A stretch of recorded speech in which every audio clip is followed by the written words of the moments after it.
Okay, this is part 2 of my story about my beautiful Mac Studio display, which had a major malfunction. I have been down to the Apple store. The Apple Genius staff have seen the videos I've got of this display in major meltdown. They've never seen anything like it before in their life. And in a strange way, I've been given this display back to take home, which didn't make any sense to me. But it's going to give me the opportunity to take some more photographs and show you how staff down there looked at this display in store. And maybe I've learned the Apple company is shaped more like an onion. To put part 2 into timeline context, the studio display blew up on the 17th of June. The bulk of what you see in this video was shot on the 25th of June, about a week after it blew up. And that's before part 1 was uploaded to YouTube on the 6th of July. As I'm editing this part 2 together, it's the 23rd of July, and up the end I'll just talk about where I am at with the refund process. I do have one request, and if you're going to make a comment against this video, you need to have watched the whole video. If I see people coming in here with just the Apple hate comments, and that was happening on the first video, you may find your comment mysteriously disappears, or the comments will just be turned off if it starts to get out of control. And the focus of this video is a consumer affairs video. I paid a premium price for a premium product that, when it was working, was incredible. Yet when it's had an obvious catastrophic failure that was pointed out to Apple staff, all of a sudden trying to shake a refund out of the company starts to become way too difficult. Okay, let's do it. I've had a few more days to understand what lies inside these displays. They're quite miraculous devices. Just a bit tricky to get out of box, but we are going to get there. I was very lucky I kept all the packaging to this beautiful display, so it made my case story down at the Apple store so much better because I showed I took care of it. You can see more of the fluid has leaked out of it. That was dripping from it when it was in meltdown. The failure was like a multiple component failure because it went on for multiple events. It looks worse on this side because that's what's up against the air vents under the studio display. It still has a bit of a greasy feel to it, whatever that fluid is. Yuck. Well, next I'll flick the display out of the box, and I'm going to need 2 hands to pull this off, but I can probably just lift it out like this. But next time you see it, it's going to be on the table. Okay, always sticking to the facts in this video. I'll have to admit, when this display was working, it was a spectacular display. Just stunning. But hey, when this display wasn't working, it was also a spectacular display, no pun intended. This display was looked over with a fine-tooth comb, especially the front glass area. And I'm going to take you in much closer than this, but this is the wide shot of the front glass on this display, and I can move the light around it as well to give you some different flaring effects. Looking along the top of the studio display, the staff looked very carefully how the glass is bonded with the frame of this display. And we're getting near the middle there. There's the camera right in the middle of screen. They looked very carefully at that section as well. And I'll just traverse along here to the other end. And as you can see, it's in Mickey Mouse condition. This is the right-hand side when you're looking at the display, front on that is. And I'm just showing you here down this side as well. There's no delamination of the front screen to the frame, and more importantly, there's no sign of any drop screen damage. Very important to show all of this. This is the left hand side of the studio display when you're looking front on. I want you to tell me if you see any glass delaminating from the frame or any drop damage. I'm going nice and slow here. And it's very important to show that this display was in very, very good condition. Next, I'm going to take a look underneath the display where the goobies are dripping and along that air vent there. Okay, this is under the display going from left to right when you're looking at it front on. And we're looking for drop damage. We're looking for glass delamination as if it's been opened, which it hasn't been. That area there of the yellow goobies is the stuff that was leaking when the display was in meltdown. I'm going to have to do a bit of a shimmy here to get to the other side, going past the section where at the back the power cable goes into the rear of this display. Okay, I've got my tilt going along there. Remember, we're looking for the condition of this display. Drop damage, glass delamination. There is none. This display is in beautiful condition. Next, we're going to take a look how the foot mounts into the rear of the display. That was looked at very carefully. Okay, the very simplistic stand on what is the very elaborate display. I never complained about the simplistic stand because my bench is set at the right height. And I'm going to tilt the display backwards, and I want you to look at the pivot point very carefully. This was really looked at carefully, and I think I know why, but I need to show you that there's no monkey business going on here. This side as well. And I'll finish off by going in closer on that pivot point. I'm nice and close now, looking at that very carefully, looking at the metal. We're looking for dents, we're looking for drop damage. And we can fit in a nice wide shot. It's such a pretty display from the back, isn't it? It's just so stunning to look at. I had many people say to me, Leo, look at iFixit website. It says here, Studio Display Teardown. Is this secretly an iMac? They've got a fantastic video of a studio display being torn down and showing the components and what works with what. And I learned a lot from looking at the teardown video, and then there's a picture here that is the inside of a studio display. And considering I had smoke emanating from this side here and also up the top here, I learned that this is one side of the power supply. There's another side to it over here as well. It's like a split power supply. The logic board is down here.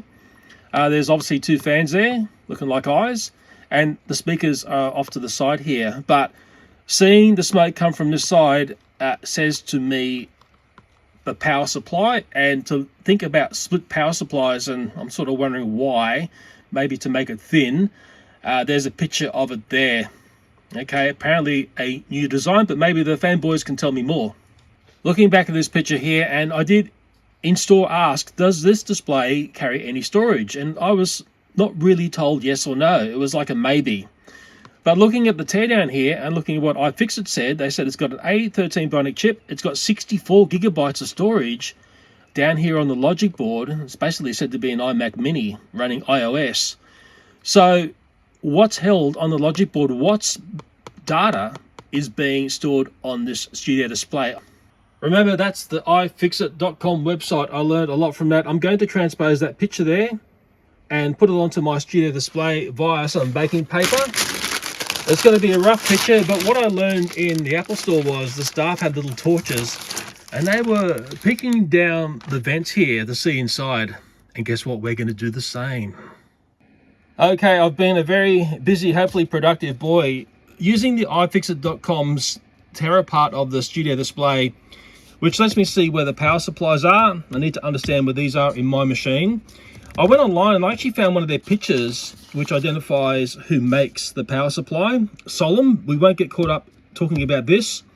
I'll have links to this hopefully in the description of this rubbish video. Maybe you know more about Solemn than I do. I drew a grid across the picture that iFixit's got. This lets me transpose the grid onto my studio display. I certainly know where it was emanating the smoke from underneath, and if I pull back like this, you'll just see the miraculous work that I've done to understand where things are inside my studio display. You're probably thinking, come on Leo, that can't be accurate. Well, take a look at the grid there, take a look at my display, take a look at the grid again, nice and carefully, take a look at my display.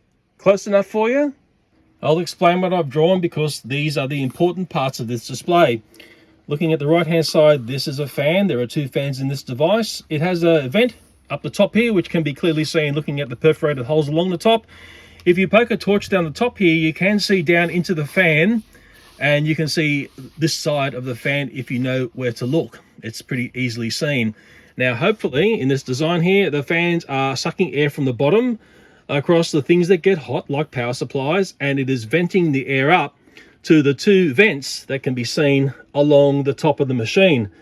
Hopefully that's how these work. I hope I'm correct in saying that. Hot air tends to rise. You would think it'd be a dumb design fighting natural convection. The logic board is down here on the right hand side looking at the front of the display. I don't think this has much to play with what went on. I'm calling it power supply B is on this side above the logic board. I don't think this has much to do with what's gone wrong. But it's on the left-hand side, power supply A, where I think a lot of the trouble happened. Looking at a still of what was one of the events of a multi-event failure of the display, you can see the smoke coming out of the display. It was coming out with force. But I've marked that on my map here in this section here in relation to the display, and what is directly above that area is this section of the power supply. So I'm thinking whatever happened in this area here really indicates what was coming out of the display when it was in failure. And I go back to the iFixit's breakdown picture, especially the area on the power supply. I'm very suspicious of what these are here. There's multiple of those, and there was multiple things going wrong when this went into meltdown. I'm not an electronics expert. I just followed the yellow brick road to see where the wizard was coming from. I did try to find breakdowns of the components on these power supplies. I couldn't find it. Maybe it's somewhere on the dark web, because I really wanted to understand what these components were along here. And I'm sure there's some of my audience are going to be smarter than me, and they're going to tell me what's gone wrong on the power supply here and pinpoint some components for me. I know my audience is smart. Because I've done my grid, I understand where all the components are inside my studio display. I'm going to take some photographs underneath the display along the grid here to try to peek up into this area of my studio display to see what we can see. These are some pictures that I was able to take looking up through the very small holes underneath this display. Had a torch to help me. It's a bit tricky to get pictures because holes are very small.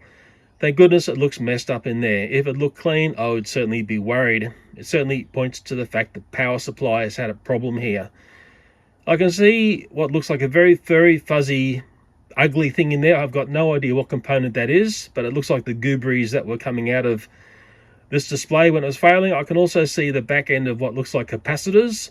I'll need people who understand electronics to tell me whether they are in good condition or not. But at least I can see up in there, and I can see that there has been a major malfunction. I took some video here as well, just dragging the camera along very slowly. It might be a bit cryptic because of all the little holes which are restricting the view, but then again you might get a slightly different perspective on what's going on there. And it is the only vent area underneath this power supply, so it's quite a curious little spot, and that's where the smoke was pouring out when it was in failure mode. I'm upside downsies now. We were before looking up underneath here at this part of the power supply. I'm now going to take you to another part where there was smoke coming out. It was up here at the air vent.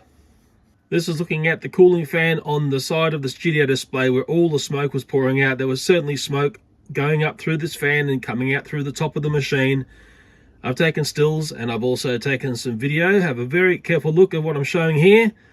And maybe a great comparison is to take a look at the other fan on this machine, which we're hopefully looking at now.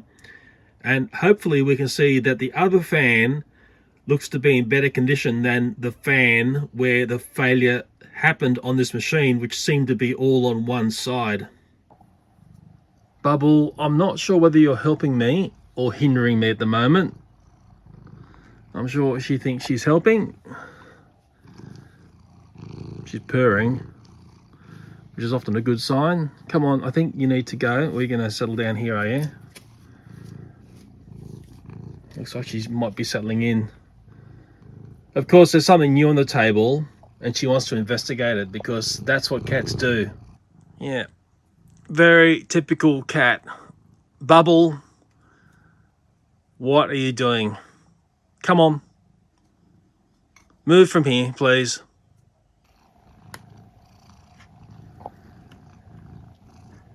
It looks like Bubble has settled in on the table. She's all over the paperwork, but that's normal for Bubble. And when she romped in, what I was doing was I took photographs looking down this air vent here on the smoky side of this fan. And we're going to compare it to photographs that I took on, I'll call it the clean side. And looking at the photos now, hopefully we see which fan had all the fun and which fan hopefully looks normal. So it's good to make a comparison between the fan on one side of the machine versus the smoky side. Bubble, did you learn anything in all that? Give me a wink if you learned something. Thanks, Bubble. Come on, Bubble, just one wink. I know you like looking at the cat clips. Just one wink to tell me you've learned something. Surely it's not too hard. Maybe it is. Come on, Bubble, just a wink. Just let me know that something is going into that little brain of yours. Nah. Yeah, I've got a box of electrical bits and bobs, and I notice I do have some capacitors here. Let's cook one up. I've got a little 12-volt transformer here. Hopefully that'll give us enough juice to make things cook. I've mounted the capacitor on top of All Engines Go Thomas the Tank. Don't worry, there's no loss if it blows him up. Okay, I'm putting the juice into the capacitor there. There were some friends of mine who saw my display cooking, and they said to me it was just like a capacitor failing. So that's what we're looking at here. And I'm just going to get a smell of this smoke.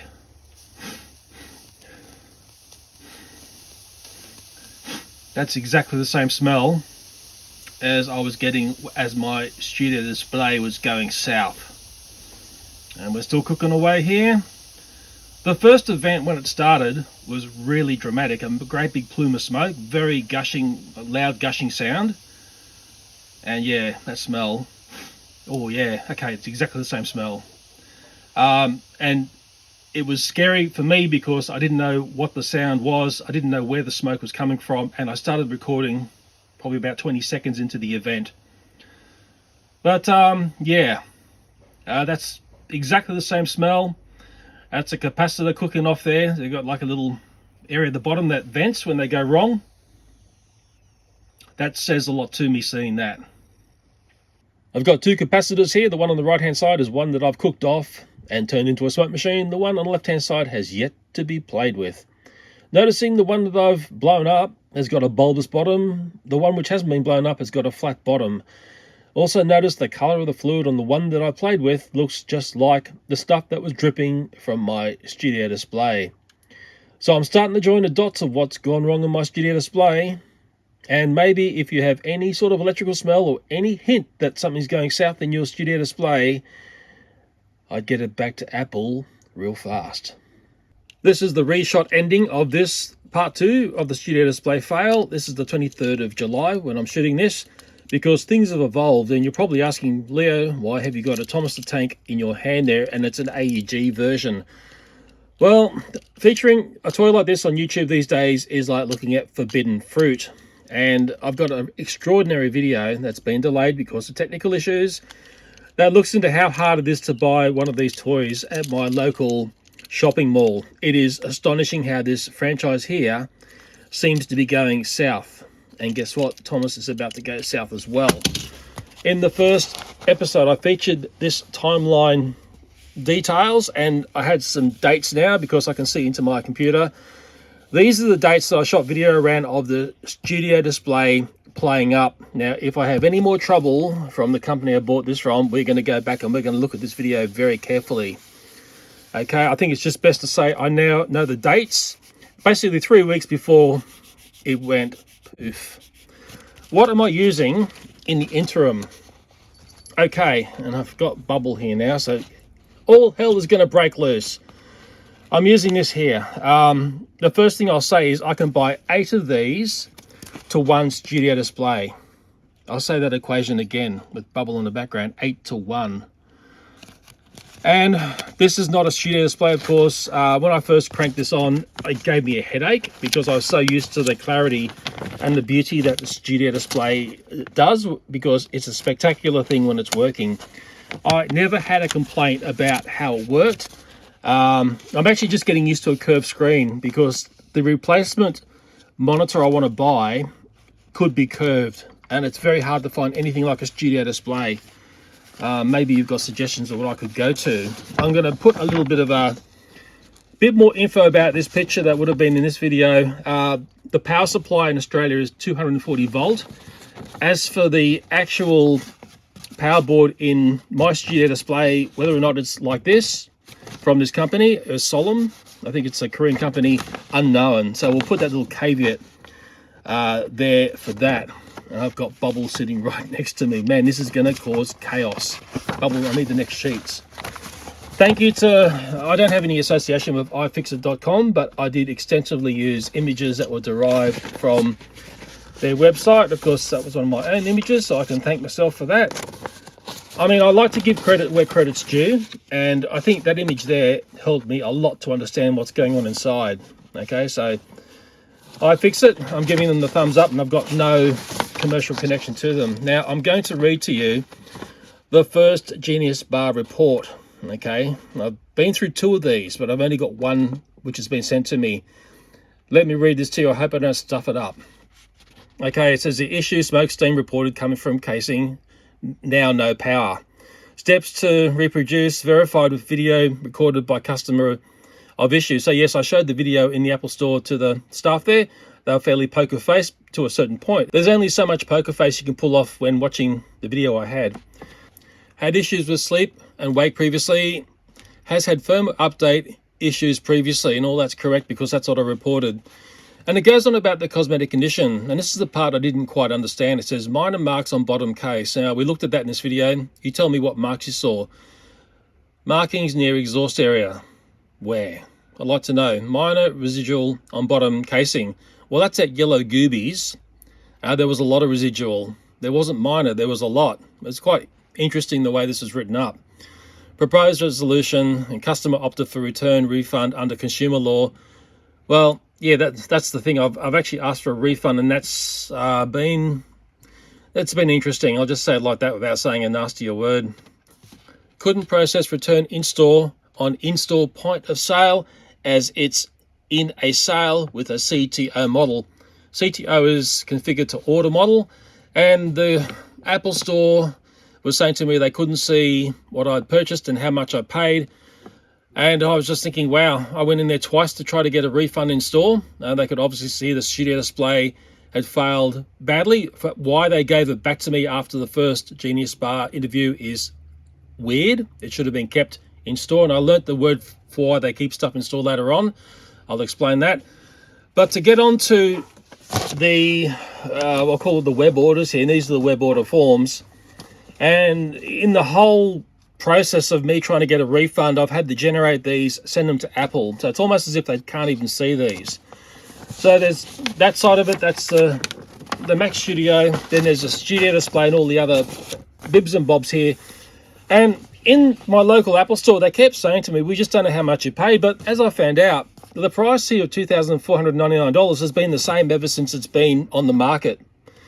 So there's all sorts of, I don't know, strange games going on. And the second time I went into the Genius Bar was on the 18th of July, 2024. I mentioned that in the Redback Spider Roundup video, the winter one. And I had to go through the whole shebang again of explaining what was going on. I said to the staffer in there, I said, look, I've got a video up online now. It's best to watch the video. But he seemed to not want to watch that. He watched a small portion of it. I said, you really need to watch the whole video. And then it saves me saying 1,000 words. Okay. No, well, you know, yeah, I just felt like, I don't know, I just felt like I'm being stuffed around. That's my feeling that I'm getting. Maybe I'm being too harsh here. Maybe you've got things to say about that. But, you know, I've got all these documents here. There's no mystery how much I paid for this yet. My local Apple Store found this to be a complete mystery. Okay, and they're even here on the, you know, ship to customer. They're here. I mean, flipping hell. I noticed when I was at the Genius Bar the second time, this little pamphlet here, very interesting pamphlet. In Australia, I've got to mention this, we have a bit of a different consumer law, maybe to other countries. And as consumers, we are well protected, especially when something has a catastrophic failure, as I have witnessed with my studio display. And what I will say here is we sort of think at the moment that this is a very, very unusual and one-off thing. Okay, so yeah, understanding when to repair, replace, or refund. I'm trying to get a refund. I'm in that process still. Okay, hopefully the final stage of it. On the first video, there was this comment here, and I printed it off here so I can read it clearly. And I think this is one of the more worthwhile comments that I saw on the first video that starts to join a few more dots together. Let me read this to you. It's from Darren Hatton 7460. Thank you, Darren, for this comment. That is, electrolytic capacitors venting. There would only be so many go up at once if there was an overvoltage situation. It's likely a regulating device has failed, short circuit, and is providing too high a voltage to the capacitors. After all the capacitors fail, you'll hear the bang. We'll listen to the bang soon, which is the ripple from having no working capacitors to do the filtering of the ripple, destroying the components that they are feeding. Let's be reminded of the bang. I might play it a couple of times because some people might find this funny. Oh crap! Ow.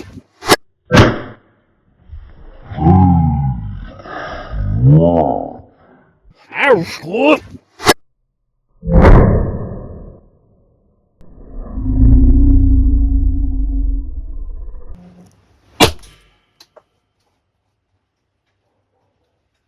I think Darren's comment here makes a lot of sense, considering I witnessed the chain of events that were happening when the studio display was deciding to go south. Let me go back one step. I forgot to mention something when I looked at this web order here.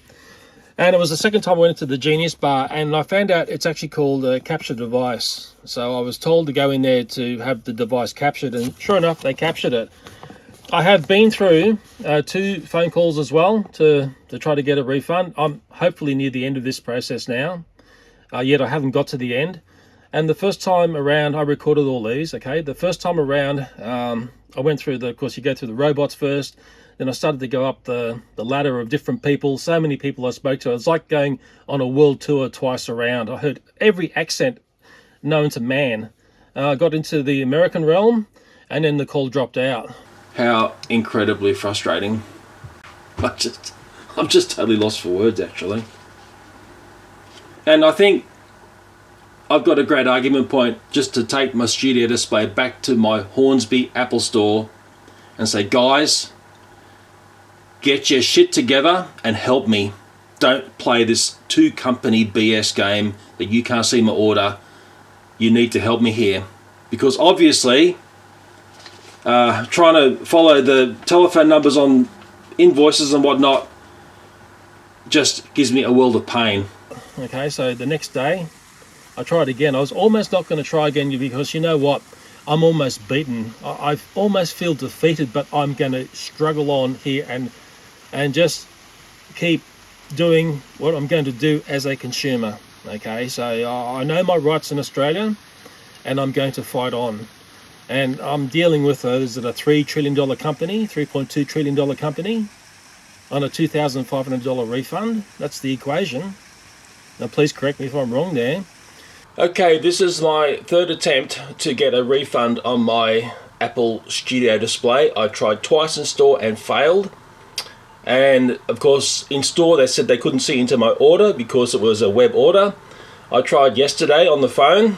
Went on this merry-go-round of, man, I don't want to think about yesterday. We're going to try to be positive today and do it again. And I've got a few new words to use because I learned a few things from yesterday. My God, if I didn't learn something from yesterday, I need a new brain. So here we go. A lot of robot talking yesterday from memory. Thanks for calling Apple. Calls are recorded for evaluation purposes. You're being recorded as well. And improve contact center technologies. I'm an automated system that understands complete sentences. How can I help you? Studio display refund. So the second time through Apple support, again through the robots like the day before. Then I went through every accent known to man all around the world. Then I got into American accents and I thought to myself, okay, we're starting to get to the important part of the Apple tree. All of a sudden I got diverted back to an Australian accent, this lady from Australia. And I said, well, you're obviously from Australia, I can hear her accent. She said, yes. She told me her name. I'm not going to tell you her name in this video. I'll just say it's the same as a Beatles song. Okay, this lady was extremely helpful because number one, she listened, and number two, she understood the dilemma I was in, and maybe she understood I was getting quite frustrated and cranky by this point. I thought the company was trying to snap me. Well, maybe they still are. We're not to the end yet. Anyway, this lady had me send some documents to them through a secure email thing and started the ball rolling in the right direction. Okay, remember my local Apple store just played this fob off, oh, we can't see your web order, so basically go through Apple support and be kicked around there for a while. As for why the local Apple store can't see what I purchased and how much it cost, even though the price has never changed, really annoys me. Okay, anyway, the local lady who was through Apple support, I said, man, you number one, worth more money, and I'm going to make sure in the Apple kingdom that your story will be told in a good way once we have got to the end of this. Okay. So from here on, and this is this sort of leaches back to what we saw in the beginning of the video. Whenever I see the Apple Store and their logo, I just think of an onion now. I always think of onions, because when you look inside an apple, you see seeds. When you look inside an onion, you see rings. And to get this refund has been like jumping through a million rings to get a resolution. So for me, from here on, it's the onion store.